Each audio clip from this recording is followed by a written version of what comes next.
The thundering hooves were the last thing Nora Evans heard before the world went black. One moment she had been collecting wildflowers along the creek bed outside Panamint, California. The next she was lying face down in the dirt, her body broken and consciousness slipping away as pain, unlike anything she'd ever known, crashed through her like lightning. It was the spring of 1876, and Panamint was still reeling from the silver boom that had transformed the sleepy desert settlement into a bustling frontier town practically overnight. Nestled in the unforgiving Panamint Valley, with the towering Sierra Nevada mountains casting long shadows across the land, the town attracted all sorts: miners, merchants, outlaws, and those simply seeking a fresh start away from the increasingly crowded eastern states. Nora had been among the latter. At 23, she'd arrived in Panamint just 3 months earlier, fleeing the suffocating expectations of Boston society after her father's financial ruin and subsequent death had left her with few options. Her mother had passed years before, and with no siblings or close relations willing to take in a penniless young woman, Nora had answered an advertisement for a schoolteacher in the burgeoning western town. She hadn't expected to find beauty in this harsh landscape, but the desert had its own allure: the way the light painted the mountains gold at sunset, the startling blues and purples of wildflowers that somehow thrived in the unforgiving terrain. It was these very flowers she'd been gathering when the runaway horse had charged through the creek bed, its eyes wild with terror, its powerful body colliding with hers before she could even scream. Pain pulsed through her with each heartbeat as she drifted in and out of consciousness. The sun beat down mercilessly, and Nora wondered hazily if she would die here, alone in this beautiful, cruel place so far from home. Miss, can you hear me?" The voice seemed to come from very far away. Rough hands gently turned her over, and Nora cried out as fresh agony shot through her leg. She forced her eyes open against the blinding sunlight and saw a man's face silhouetted against the sky, all sharp angles and concern, his features shadowed by the brim of a worn cowboy hat. "Don't try to move," he said, his voice deep and steady. "Your leg's broken bad." Nora tried to speak, but her mouth was filled with dust and the metallic taste of blood. She coughed weakly, and the man carefully lifted her head, holding a canteen to her parched lips. "Small sips," he instructed. "Name's Preston Ryder. Got a small spread about a mile from here. Saw the horse tear through mean-looking bay stallion and thought I'd best check if anyone got in its way." His eyes, a startling clear blue against his sun-darkened skin, scanned the surrounding area. "Looks like that was you, madam." "Nora," she managed to whisper. "Nora Evans, the schoolteacher." Recognition flickered across his face. "The new teacher from back east. Heard tell of you." He carefully examined her injuries without moving her further, his expression growing grimmer by the second. "Miss Evans, I need to get you to shelter. That leg's going to need setting, and you've got cuts that need tending. My place is closest. Going to have to move you, and it's going to hurt something fierce." Nora nodded weakly, already feeling consciousness slipping away again. The last thing she remembered was being lifted in strong arms, the scent of leather and horses and sun-warmed skin enveloping her as the pain pulled her back into darkness. She woke to lamplight and unfamiliar surroundings. The ceiling above her was rough-hewn wood, the walls of the small room simple log construction. She lay on a narrow bed, a homespun quilt tucked around her. The pain in her leg was still excruciating, but duller somehow, as though viewed through a haze. "You're awake." Nora turned her head toward the voice. Preston Ryder sat in a chair beside the bed, his tall frame looking too large for the simple wooden seat. In the lamplight, she could see him clearly for the first time. He was younger than she'd initially thought, perhaps 30, with hair the color of dark honey that fell in waves to his collar. His face was all angles and planes, weathered by sun and wind, but handsome in a rugged way that would never have found favor in Boston drawing rooms. "How long?" she asked, her voice a rasp. "Since the accident, 'bout 4 hours," he replied, reaching for a cup on the bedside table. "Got some willow bark tea here for the pain, and I've sent word to town about what happened. Doc Hargrove should be out by morning." He helped her sit up slightly, supporting her shoulders with one arm while holding the cup to her lips with his other hand. The tea was bitter, but Nora drank gratefully. "My leg?" she asked when she'd finished. Preston's expression tightened. "Broke in 2 places from what I can tell. Had to splint it best I could. Didn't want to wait for the doc. Bone was pushing against the skin." He set the cup aside and met her eyes directly. "Miss Evans, I've seen breaks like this before. Even with proper doctoring, you might not walk the same again." The bluntness of his assessment hit Nora like a physical blow. In Boston, physicians couched everything in genteel euphemisms, especially when speaking to ladies. This cowboy's forthright manner was jarring, but she found herself oddly appreciative of his honesty. "I see," she said quietly, fighting back tears that suddenly threatened. What would become of her if she couldn't teach? What other options did a crippled woman have in a frontier town? "But you'll live," Preston continued, his voice softer now. "And that's something. That horse could have killed you easy." "Your horse?" Nora asked. He shook his head. "No, madam, that was one of Wilkes' Mustangs, I'd wager. Man's been trying to break wild horses, but he don't have the sense God gave a rattlesnake." His jaw tightened. "I'll be having words with him once you're situated." "Thank you," Nora said, suddenly overwhelmed by the realization of how vulnerable she was. "For finding me. For bringing me here." Preston nodded once, standing up. "Rest now. Doc'll be here come morning and we'll figure what's next then." As he turned to leave, Nora was struck by another realization. "Mr. Ryder, you mentioned this is your home. Where will you sleep?" A ghost of a smile crossed his face. "Got a perfectly good barn, Miss Evans. Wouldn't be the first time I've bunked with my horses." With that, he extinguished all but one lamp and left her alone with her thoughts and her pain. True to Preston's word, Dr. Hargrove arrived shortly after dawn. He was a grizzled man in his 60s with kind eyes and hands that belied their gentleness despite their size. He examined Nora's leg with careful precision, confirming Preston's assessment. "Compound fracture of the tibia and a clean break of the fibula," he pronounced, looking up from his examination. "Mr. Ryder did a fine job with the splint, saved you from worse damage. But you're looking at weeks of healing, young lady, maybe months before you're walking proper again." "Months?" Nora echoed, dismay washing over her. "But the school, I've already spoken with Mayor Holbrook," Preston said from where he stood in the doorway. "School term's nearly done anyway. They'll find someone to finish out the year, and your position will be waiting for you come fall." Dr. Hargrove nodded approvingly. "The bigger question is where you'll recover. The boarding house isn't suited for an invalid with those stairs and all." "She can stay here," Preston said quietly. "Got the space, and it's all one level." The doctor raised his eyebrows. "That's mighty generous, Ryder, but there's propriety to consider. A single woman staying at a bachelor's ranch, Mrs. Santiago from town, can come out to stay as chaperone," Preston countered. "She's been looking for work since her husband passed, and I could use the help around here anyway. Been meaning to hire a cook."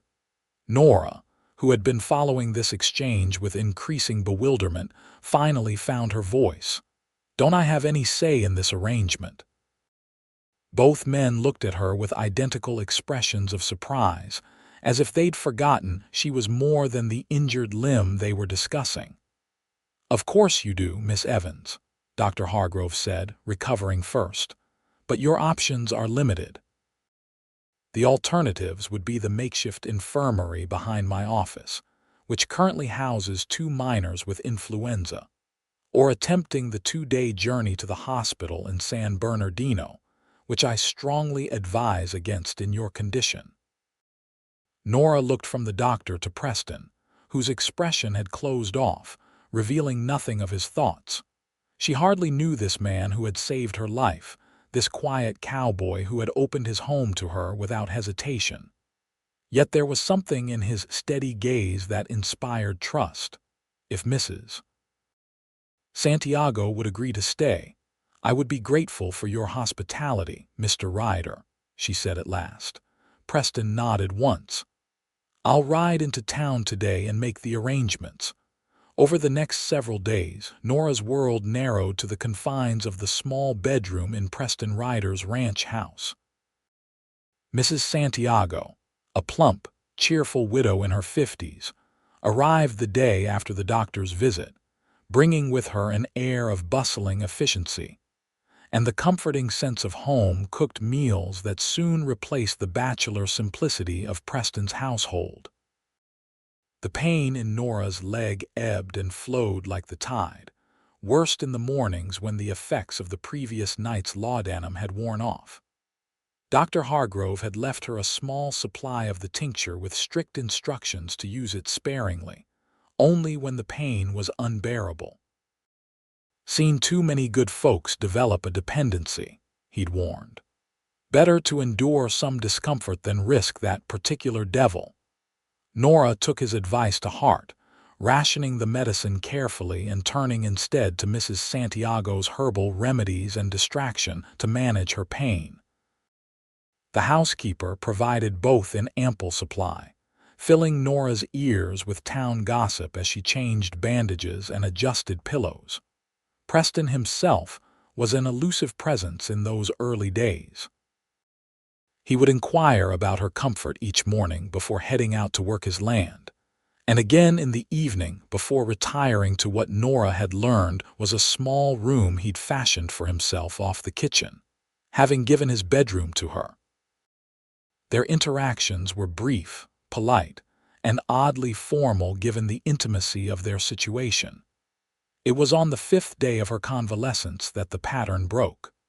A spring thunderstorm had rolled in overnight, bringing with it the rare gift of rain to the parched valley. Nora had been propped up in bed, watching the silver sheets of water through the window and listening to the rhythmic drumming on the roof, when Preston appeared in the doorway, his arms full of books. "Thought you might be going stir-crazy," he said, stepping into the room with uncharacteristic hesitation. "Found these in town. The Mercantile had a few, and Mayor Holbrook's wife contributed some from her personal collection when she heard they were for you." He set the stack on the bedside table, and Nora's eyes widened at the unexpected treasure. There were novels by Dickens and Eliot, a volume of Whitman's poetry, and several other titles she'd heard of, but never had the opportunity to read. "Mr. Ryder, this is—" She trailed off, overcome with emotion at the thoughtful gesture. "Preston," he corrected quietly. "Seems strange to stand on formality when you're recovering in my home." "Preston," Nora repeated, the name feeling foreign on her tongue. "Thank you. This is incredibly kind." He shrugged, looking almost embarrassed. "Figured your mind needs exercise even if your body can't have it just yet." He gestured to the books. "Never had much time for reading myself, but my mother was a great one for books. Said they were windows to worlds we might never see otherwise." "She sounds like a wise woman," Nora said, surprised by this glimpse into his past. "Is she passed on 5 years ago?" he said, his tone matter-of-fact but with an undercurrent of old grief. "Influenza took her and my father both, one after the other." "I'm so sorry," Nora said softly. "I lost my mother young and my father more recently. It's a lonely thing being without parents in the world." Something shifted in Preston's expression then, a recognition of shared experience that seemed to ease some of the reserve between them. "That it is," he agreed. "That why you came west?" "To outrun the loneliness." The directness of the question startled her, but Nora found herself answering with equal honesty. "Partly. And partly because there was nothing left for me in Boston after my father's financial troubles. Teaching was one of the few respectable options available to me." Preston nodded, pulling the room's single chair closer to the bed and sitting down. The rain continued its steady cadence outside, creating a cocoon of intimacy around their conversation. "And you?" Nora asked. "Have you always lived in Panamint?" "No, came here about 8 years back," he replied, stretching his long legs out before him. "Was working cattle drives in Texas before that. Decided I wanted something of my own, saved every penny for years. This place was nothing but scrubland when I bought it. Took blood and sweat to make it yield anything worth having. And now it's home," he said simply. "Got 30 head of cattle, some decent grazing land and water rights to the creek. It's not much compared to the big ranches, but it's mine." There was quiet pride in his voice that Nora found herself admiring. In Boston, a man like Preston Ryder would have been considered common, beneath notice in the social circles she'd inhabited. Yet there was nothing common about the quiet dignity with which he spoke of his accomplishments, or the kindness he'd shown a stranger in need. They talked for hours that afternoon, the conversation flowing more easily than either might have expected. Preston told her about his years on the cattle drives, about the characters he'd met, and the landscapes he'd traversed. Nora shared stories of Boston's cobblestone streets and grand libraries, of the Atlantic Ocean's vastness and the changing seasons of New England. When Mrs. Santiago called Preston away to help with a leaking roof in the kitchen, Nora was surprised to find herself disappointed at the interruption. Their conversation had awakened something in her that had been dormant since her arrival in Panamint, a sense of connection, of being truly seen by another person. As the days passed, Preston began spending more time with her during his breaks from ranch work. Sometimes he would read aloud from one of the books he'd brought her, his deep voice giving new dimension to familiar words. Other times, they would play checkers or cards, games that often dissolved into laughter as Nora proved herself a surprisingly worthy opponent despite her Eastern refinement. "Where did a proper Boston lady learn to play poker like that?" Preston asked one evening after she'd soundly defeated him for the 3rd time. Nora's lips curved in a mischievous smile. "My father may have been a respectable businessman, but he had a weakness for card games.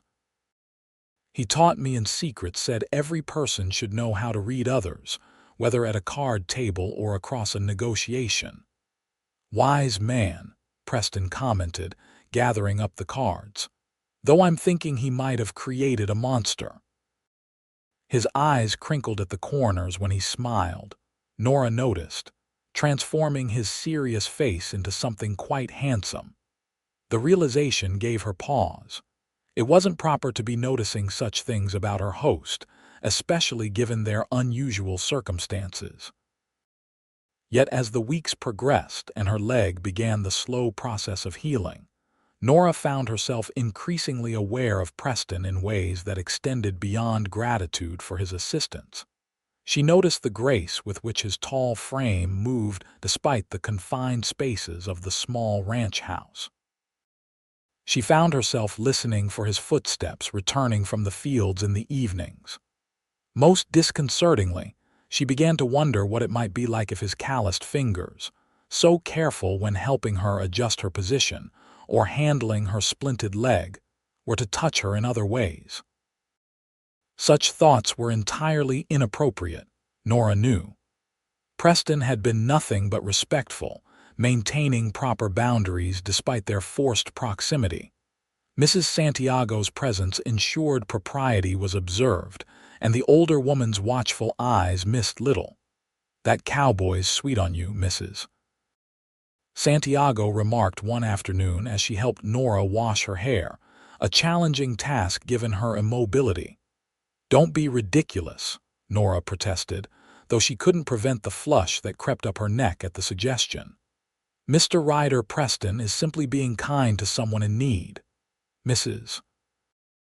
Santiago made a noncommittal sound as she poured warm water over Nora's long dark hair. 30 years married taught me to read men pretty well, Miss Evans. Never seen Preston Ryder bring books to anyone before, or spend his evenings playing cards when there's work to be done." "He feels responsible for me," Nora insisted. "That's all, MMHMM," the older woman hummed, clearly unconvinced. "And those looks you give him when you think no one's watching. That responsibility too." Nora had no answer for that. By the 6th week of her convalescence, Dr. Hargrove declared it time to remove the splint and begin testing Nora's weight on the injured leg. The process was excruciating, despite the doctor's gentle handling and Preston's steady support on her opposite side. "Easy now," Preston murmured as she took her first tentative step. "No need to rush it." Sweat beaded on Nora's forehead as pain shot through her leg, but she gritted her teeth and took another small step. "I need to walk again," she said, determination evident in every line of her body. "I can't teach children from a sick. You'll walk," Dr. Hargrove assured her. "But healing bones take time, especially ones that were as badly broken as yours. A few minutes each day to start, then gradually increasing." The daily walking exercises became the new focal point of Nora's recovery. Preston rearranged his work schedule to be available during these sessions, providing a strong arm for support as she made slow, painful circuits around the cabin and eventually ventured onto the porch. It was during one such session, about 2 months after the accident, that Nora first made it all the way to the barn and back without stopping to rest. The achievement left her flushed with triumph, despite the lingering pain. "I did it," she exclaimed as they reached the porch again, turning to Preston with shining eyes. "You surely did," he agreed, his own expression warm with pride. "Knew you had grit in you from the first day." In her excitement, Nora impulsively reached up and kissed his cheek. The moment her lips touched his sun-warmed skin, she realized her error and pulled back abruptly, mortification replacing jubilation.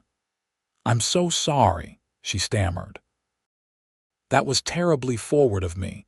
The words died in her throat as Preston gently tucked a strand of hair behind her ear, his fingers lingering against her cheek. "Don't apologize for celebrating your victory, Nora," he said softly. "Though if you're handing out rewards for assistance, I might be inspired to help more often." Their eyes held for a long moment, something unspoken passing between them. Then the sound of Mrs. Santiago calling from inside broke the spell, and Preston stepped back, his hand falling away. "Better get you inside before our chaperone comes looking," he said, offering his arm once more, though there seemed to be new tension in the set of his shoulders. That night, Nora lay awake long after the lamps had been extinguished, replaying the moment on the porch.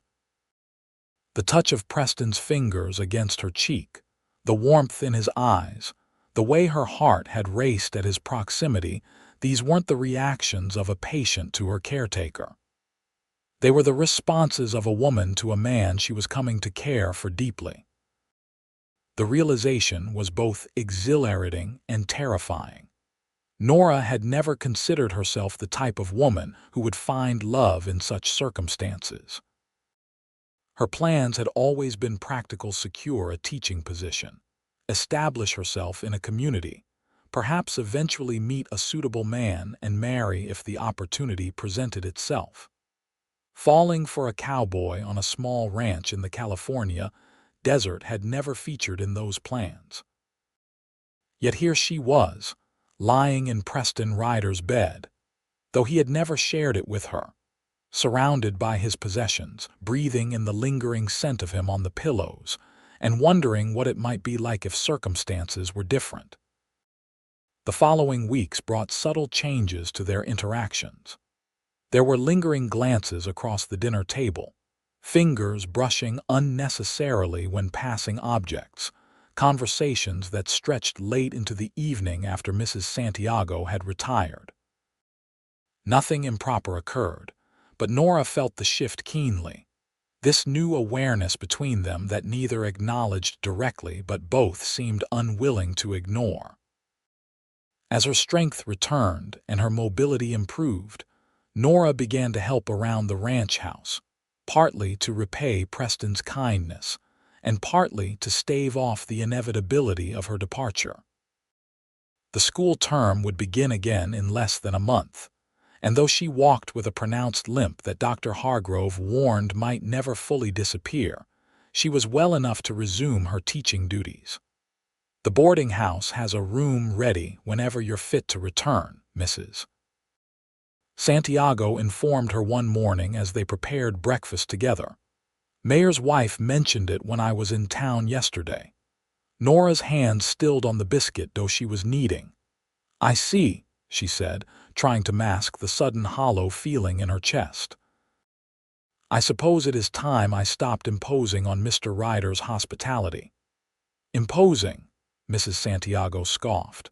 "Girl, that man's been happier these past months than I've seen him in all the years since he came to Panamint. You leaving will be the imposing if you ask me." "What are you saying, Mrs. Santiago?" Nora asked quietly. The older woman sighed and wiped her hands on her apron. "I'm saying that sometimes life gives us unexpected gifts, and only fools refuse them out of pride or fear." She fixed Nora with a pointed look. "And you don't strike me as a fool, Miss Evans." Before Nora could respond, the back door opened and Preston entered, bringing with him the scent of morning air and horses. "Ladies," he greeted them, hanging his hat on a peg. "Something smells mighty fine in here." "Just biscuits," Nora said, resuming her kneading with perhaps more vigor than necessary. "Nothing special. Speak for yourself," Preston replied, snagging a cup of coffee. "Those biscuits of yours are about the best thing I've tasted since my mother's cooking." The compliment warmed Nora despite her troubled thoughts. "Mrs. Santiago was just telling me that the boarding house has a room ready for me," she said, watching his face carefully. "I should probably make arrangements to move back to town soon, before the school term begins." Something flickered in Preston's eyes, but his expression remained neutral. "Course," he said after a moment. "You're well enough to manage stairs now. No reason to stay out here in the middle of nowhere when you've got your life to get back to." The resignation in his voice made Nora's heart sink. What had she expected? That he would declare it impossible for her to leave, that he would confess some deep attachment and beg her to stay. "Yes," she agreed quietly. "My life in town." Mrs. Santiago looked between them with exasperation before throwing up her hands. "I need eggs from the henhouse," she announced. "You two finish the biscuits." With that, she bustled out the door, leaving them alone in awkward silence. Preston set his coffee cup down and moved to the sink, his back to Nora. "When were you thinking of going?" he asked, his voice carefully casual. "I hadn't decided," Nora admitted, abandoning the biscuit dough and wiping her flour-covered hands on a towel. "Perhaps next week. That would give me time to prepare for classes." He nodded, still not turning. "I'll drive you in the wagon. Your leg's not strong enough yet for horseback." "Thank you," Nora said, frustration building within her at the polite distance between them. This wasn't how she wanted things to end, with cool courtesy and unspoken regrets. "Preston," he turned then, and the raw emotion in his eyes stopped her words in her throat. For a long moment, they simply looked at each other across the kitchen, the air between them charged with all they hadn't said. "I'll miss our card games," he said finally, a poor substitute for what was written so clearly on his face. "I'll miss them too," Nora replied, equally inadequate. "And our talks, and everything," she wanted to say.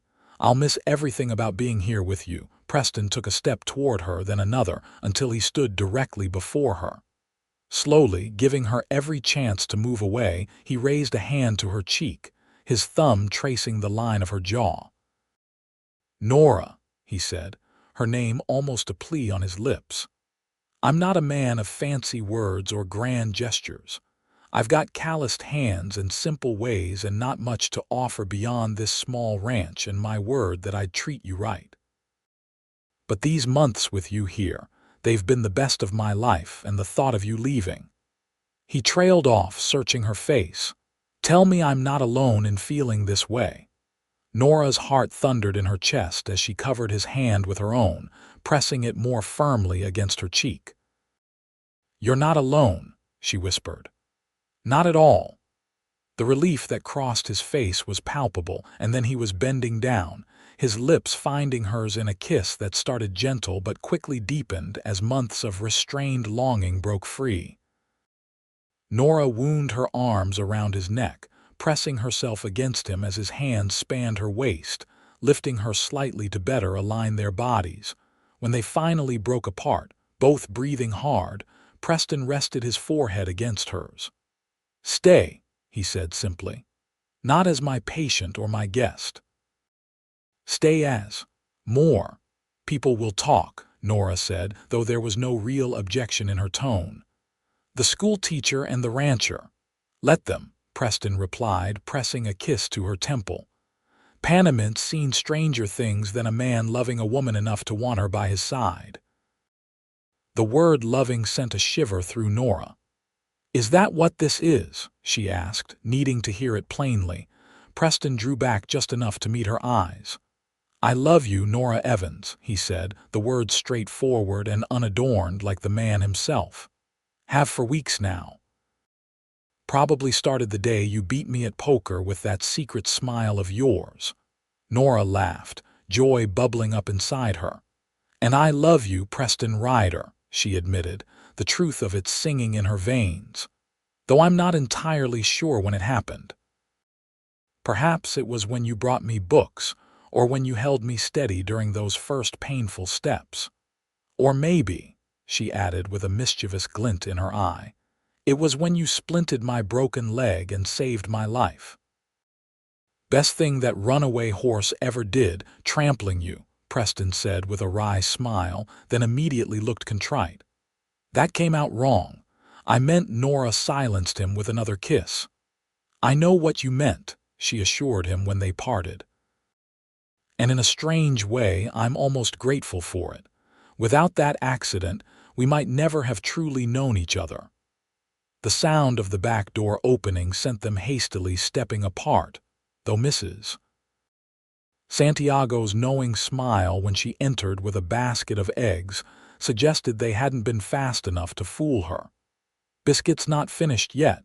she asked innocently. "Must have been quite a conversation." Preston cleared his throat, a flush creeping up his neck that Nora found endearing on such a usually composed man.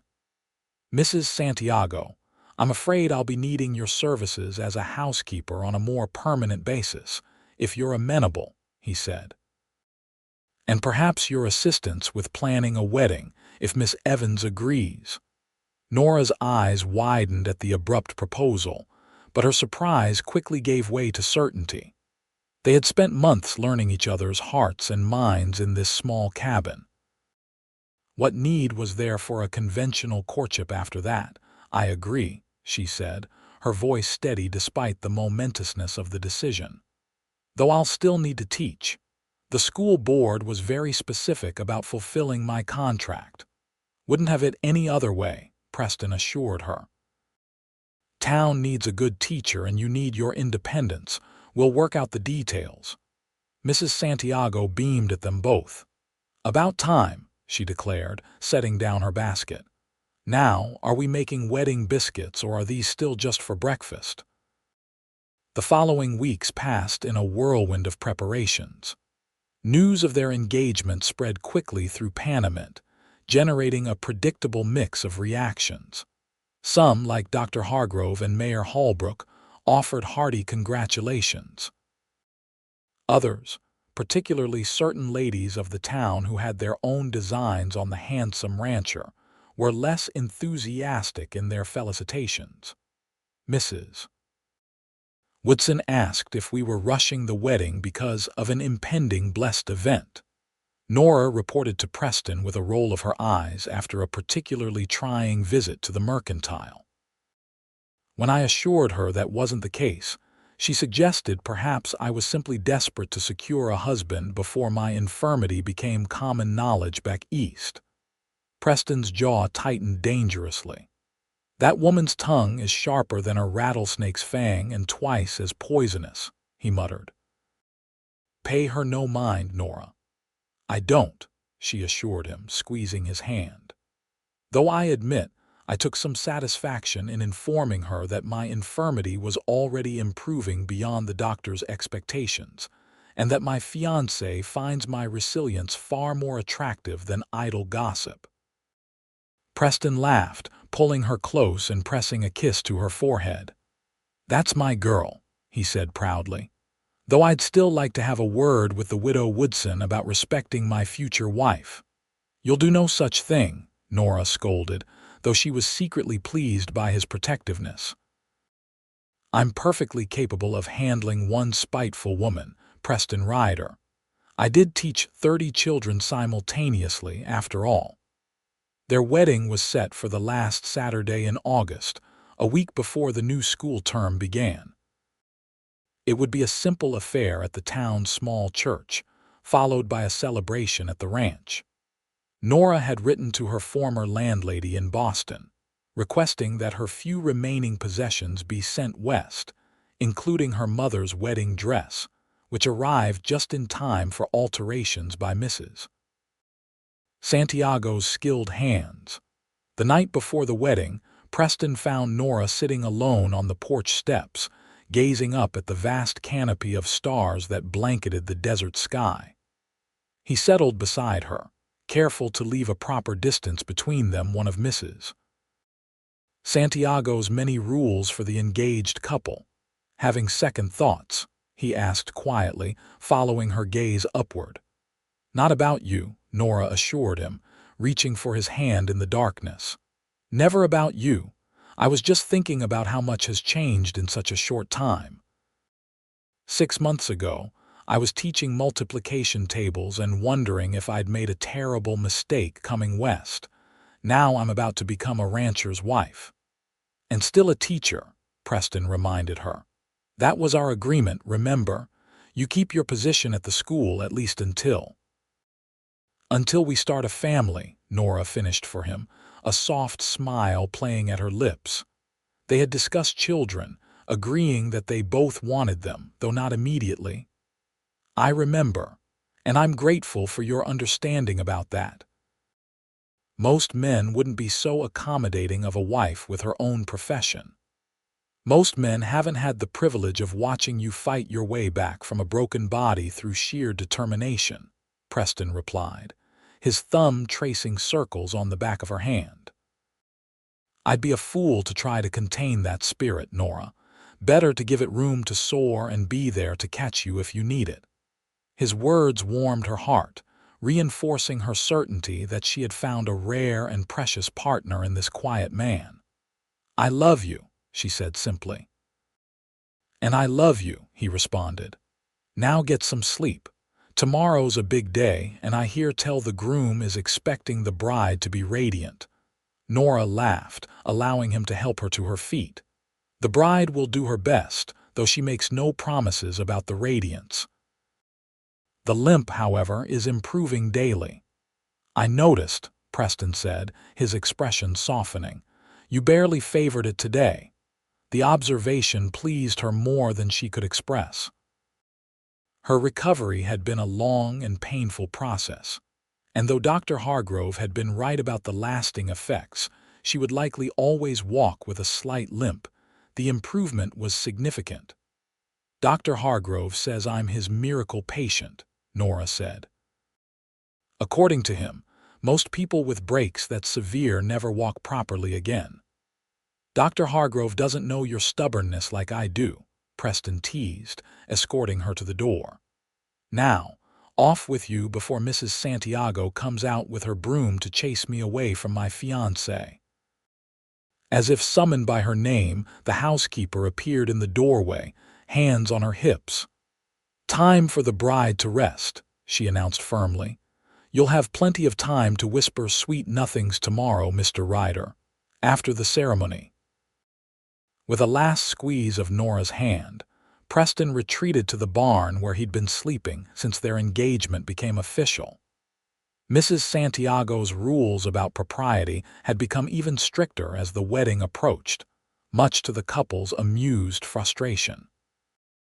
The wedding day dawned clear and bright, the late summer heat tempered by a gentle breeze that rustled through the cottonwoods surrounding the church. Nora stood in a small side room, Mrs. Santiago making final adjustments to her mother's ivory gown, which had been carefully altered to accommodate her changed figure. The months of ranch work and recovery exercises had strengthened her arms and shoulders, while her previously fashionable corseted waist had softened into a more natural silhouette. "You look beautiful," Mrs. Santiago declared, stepping back to admire her handiwork. "Like an angel come down to bless our little town." Nora smiled, touching the simple strand of pearls at her throat, a wedding gift from Preston that had belonged to his mother. "I feel beautiful," she admitted, "and nervous and excited and a little overwhelmed." "As every bride should," the older woman assured her. "Now, are you ready? I believe there's a very anxious groom waiting at the altar." Taking a deep breath, Nora nodded. "I'm ready." The small church was filled to capacity. It seemed every resident of Panamint had turned out to witness the union of their schoolteacher and the quiet rancher. As Nora made her way down the aisle on Mayor Holbrook's arm, he had gallantly offered to stand in for her father. She saw only Preston, waiting for her at the altar. He looked so handsome in his new suit, his honey-colored hair neatly trimmed, his face freshly shaved, but it was the expression in his eyes as she approached that took her breath away, a mixture of awe, tenderness, and such pure love that Nora felt tears spring to her own eyes. "Dearly beloved," the preacher began once Nora reached Preston's side, "we are gathered here today in the sight of God and this company, to join together this man and this woman in holy matrimony." The ceremony itself passed in a blur for Nora. Though she would forever remember the moment Preston slid the simple gold band onto her finger, his hand steady but his voice thick with emotion as he recited his vows. When the preacher finally pronounced them husband and wife, Preston's kiss was gentle and reverent, mindful of their audience but still conveying the depth of his feelings. The celebration that followed at the ranch was joyous and lively, with tables set up under the cottonwoods and lanterns strung from the branches to illuminate the gathering as day gave way to evening. There was music from a fiddle and harmonica, dancing despite Nora's limp. Preston proved to be an adept partner, supporting her so skillfully that few noticed her halting steps, and enough food to feed the town twice over, thanks to Mrs. Santiago's preparations and the contributions of their neighbors. As the night deepened and the festivities began to wind down, Nora found herself seated beside her new husband on a bench near the edge of the gathering, watching as the last few couples continued to dance in the lantern light. "Happy, Mrs. Ryder?" Preston asked softly, his arm around her waist. The new name sent a thrill through her. "Extraordinarily," she replied, leaning her head against his shoulder. "Though I may insist on remaining Miss Evans at the schoolhouse, for professional purposes." "Whatever you wish," he agreed easily. "Though I hope you'll allow me the pleasure of calling you Mrs. Ryder in private." "I insist upon it," Nora said with a smile, tilting her face up to his. Preston's kiss was no longer constrained by the presence of the preacher or their guests, and Nora felt herself responding with equal fervor, unconcerned about who might be watching. They were married now, after all. "Perhaps we should bid our guests good night," Preston suggested when they finally broke apart, his voice husky. "Perhaps we should," Nora agreed, a pleasant warmth spreading through her at the thought of what was to come. They made their farewells amid good-natured teasing and ribald jokes, primarily from the miners who had consumed a fair amount of Preston's whiskey, then retreated to the cabin, which had been transformed in their absence. Fresh flowers adorned every surface. The sheets on Preston's bed, now their bed, had been changed to Mrs. Santiago's finest linens, and a bottle of champagne sent by Mayor Holbrook sat chilling in a bucket of well water. Alone at last, they regarded each other with sudden shyness, the reality of their new status settling over them. "I've imagined this moment so many times," Preston admitted, crossing to her and taking her hands in his. "Having you here as my wife, not my patient or my guest." "And does the reality match your imaginings?" Nora asked, her voice barely above a whisper. "It exceeds them," he said honestly. "You exceed them, Nora Ryder." With gentle reverence, he began to help her out of her wedding dress, his fingers moving carefully over the rows of tiny buttons down her back. Nora closed her eyes, savoring the feeling of his touch, the warmth of his breath against her neck as he worked.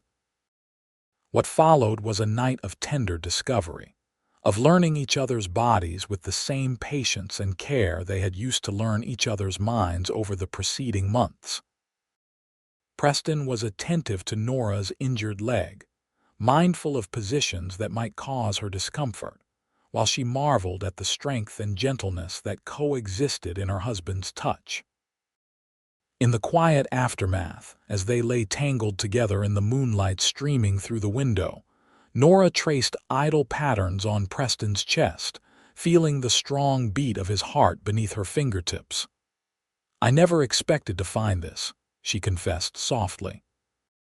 "When I came west, I was just looking for a way to support myself, a place to belong. I never imagined I'd find everything." Preston caught her hand and brought it to his lips. "A fortunate accident," he murmured against her knuckles. "Don't let Dr. Hargrove hear you call it that," Nora laughed. "He's still appalled by the severity of those breaks." "All the same," Preston said, drawing her closer, "I can't help but be grateful for that wild horse, terrible as it sounds. Without it, you might never have ended up in my care, and I might never have had the chance to know you this way." "I'd like to think we would have found each other eventually," Nora mused. "Perhaps at a town social or when you visited the school." "Perhaps," Preston agreed. "But fate chose a more dramatic introduction." "Fate has a flair for the theatrical, it seems," Nora said, nestling against his side. "Though I could have done without the broken bones." "Understandably," Preston chuckled, pressing a kiss to her hair. "Sleep now, wife. Tomorrow begins our life together properly, and I have a feeling Mrs. Santiago will have us up at dawn, married or not." Nora smiled against his chest. "Good night, husband," she whispered, the word still new and wonderful on her tongue. As she drifted toward sleep in the circle of Preston's arms, Nora reflected on the strange and winding path that had brought her to this moment. From Boston society to a frontier schoolhouse, from a broken body beside a creek bed to a bride in her new husband's embraced life, had certainly not proceeded according to any plan she might have made.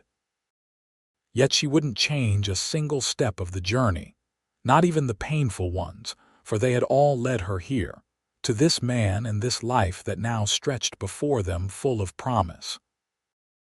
In the years that followed, the story of how Preston Ryder had found Nora Evans broken and bleeding beside the creek, splinted her leg, and guarded her through her recovery, became something of a local legend in Panamint. Embellished with each retelling, it transformed from a tale of medical necessity to a romantic fable of devotion and destiny. Nora continued teaching at the school for 2 years after their marriage, walking the mile into town each morning with her slight but persistent limp. The children, far from being put off by their teacher's infirmity, regarded it with fascination, especially when Mr. Ryder would sometimes arrive to escort his wife home, tall and imposing on his dappled gray horse. "Tell us again how you got hurt, Miss Evans." They would beg, never quite adjusting to calling her Mrs. Ryder despite her married status. "A very wild horse decided I was in his way," Nora would reply with patient good humor, "which is why you must always be careful around animals you don't know. And then Mr. Ryder rescued you." The younger girls would sigh, already developing romantic notions despite their tender ages. "He did," Nora would acknowledge, her eyes softening at the memory. "He most certainly did." Preston expanded the ranch steadily in those early years of their marriage, adding to his cattle herd and improving the house room by room. The small bedroom where Nora had spent her convalescence became a nursery in the spring of 1878, when their son, Thomas James Ryder, came into the world after a difficult but ultimately successful birth attended by Dr. Hargrove and Mrs. Santiago. "He has your eyes," Preston marveled, cradling his newborn son with hands that seemed impossibly large against the tiny infant. "And thank the Lord, your nose instead of mine." "I happen to be rather fond of your nose," Nora protested weakly from the bed, exhausted but radiant. "Though I'll grant you his is considerably smaller." "Perfect," Preston declared, gently returning the baby to his mother's arms. "Just like his mother." Thomas was joined by a sister, Elizabeth Marie, in 1880 and another brother, William Preston, in 1882. With each child, their home expanded, both physically as Preston added rooms to accommodate their growing family, and emotionally as their love deepened and matured through the trials and joys of parenthood. Nora never returned to teaching full-time after Thomas's birth, though she occasionally substituted when the school was between permanent teachers, which happened with surprising regularity as young women from the East came west, found husbands, and abandoned their posts. Instead, she focused on raising their children and establishing a library for Panamint, convincing wealthy mine owners and merchants to donate books and a suitable building for the purpose. "You're still teaching, just in a different way," Preston observed as he helped her shelve a new shipment of books in the small but growing collection. "I suppose I am," Nora agreed, pleased by his understanding. "Though I must admit, our children are my favorite pupils." "Even when Tommy puts frogs in his sister's bed?" Preston asked with a raised eyebrow. "Perhaps not at that exact moment," Nora laughed. "But yes, even then. Their life together had its hardships, as all lives do. There was the drought of '79 that nearly ruined them financially, the winter of '81 when Nora fell ill with pneumonia, and Preston feared he might lose her, the spring when little Elizabeth wandered off and wasn't found until nightfall, half drowned and hypothermic after falling into the creek. Yet through it all, their foundation remained solid. The bond forged during those first months when Nora was at her most vulnerable and Preston at his most protective proved resilient enough to weather any storm. On their 10th wedding anniversary, Preston surprised Nora with a journey back east to visit her childhood home. It was the first time she had returned to Boston since leaving, and she viewed the city with new eyes, appreciating its cultural richness, but no longer feeling the pull of belonging she had once expected to experience. "You ever regret it?" Preston asked as they strolled along the common, his arm supporting her as it always did on longer walks. Leaving all this for Panamint? Nora considered the question seriously, gazing around at the manicured gardens and elegant buildings. Never, she said finally, with absolute certainty. Boston was my past, but you and the children and our home, that's my life, Preston. My real life. He squeezed her hand in response, and they continued their walk in comfortable silence, secure in the knowledge that they had chosen correctly, that the unexpected path had led them exactly where they were meant to be. By the turn of the century, Panamint had changed dramatically from the rough mining town Nora had first encountered. Many of the original settlers had moved on, following new strikes or seeking opportunities elsewhere as the mines began to play out. The Ryders, however, remained, their ranch now one of the most prosperous in the valley, their children grown or nearly so. Thomas, at 22, had followed in his father's footsteps, developing a keen eye for cattle breeding and expanding the family's operations. Elizabeth, 20, had inherited her mother's love of learning and was attending a women's college in San Francisco, one of the first girls from Panamint to pursue higher education. William, the youngest at 18, showed artistic talent and spoke of traveling to Europe to study painting, a dream his parents encouraged despite the distance it would create. On a warm autumn evening in 1900, Nora sat on the wide porch that now wrapped around their substantially enlarged home, watching the sun set behind the mountains. Preston joined her, easing his tall frame, now showing the first signs of age in the silver threading through his hair and the slight stiffness in his movements, into the chair beside hers. "Penny for your thoughts, Mrs. Ryder?"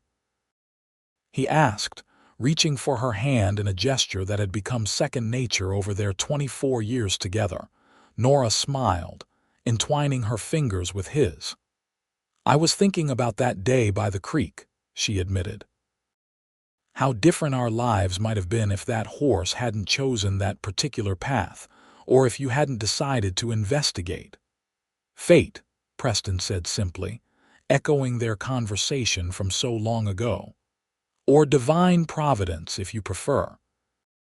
Either way, I'm grateful every day for whatever force brought you into my life, broken leg and all." "As am I," Nora agreed, leaning over to kiss him softly. "Though I still could have done without the broken bones." Preston laughed, the sound as rich and warm as it had been when she first heard it during those long-ago card games.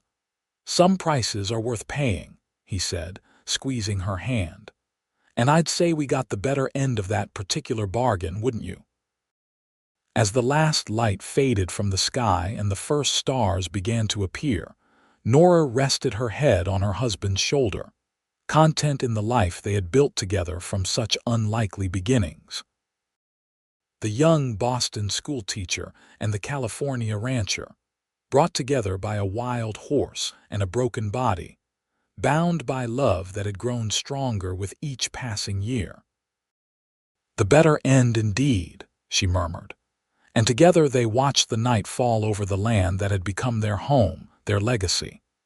And the setting for a love story neither could have imagined that fateful day by the creek so many years before.